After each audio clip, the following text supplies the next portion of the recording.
ఈ వీడియోలో మనం హై పాలిమర్స్ గురించి తెలుసుకుందాం.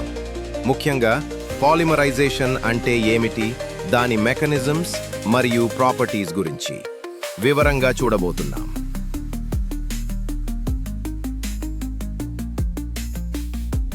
డిగ్రీ ఆఫ్ పాలిమరైజేషన్ అంటే ఒక పాలిమర్ చైన్లో ఉన్న రిపీటింగ్ యూనిట్స్ సంఖ్య. దీనిని N తో సూచిస్తారు. N ఎక్కువైతే పాలిమర్ యొక్క మొలెక్యులర్ వెయిట్ కూడా ఎక్కువ అవుతుంది. దానివల్ల స్ట్రెంగ్త్, టఫ్నెస్ పెరుగుతాయి. కానీ ప్రాసెస్ చేయడం కొంచెం కష్టమవుతుంది. మొలెక్యులర్ వెయిట్ పాలిమర్ ప్రాపర్టీస్ పై చాలా ప్రభావం చూపుతుంది.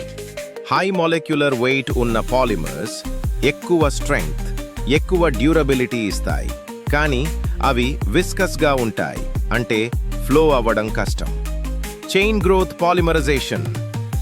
చైన్ గ్రోత్ పాలిమరైజేషన్లో అన్సాచురేటెడ్ మోనోమర్స్ డబుల్ బాండ్ ఉన్నవి ఒకదాని తర్వాత ఒకటి చైన్గా కలుస్తాయి.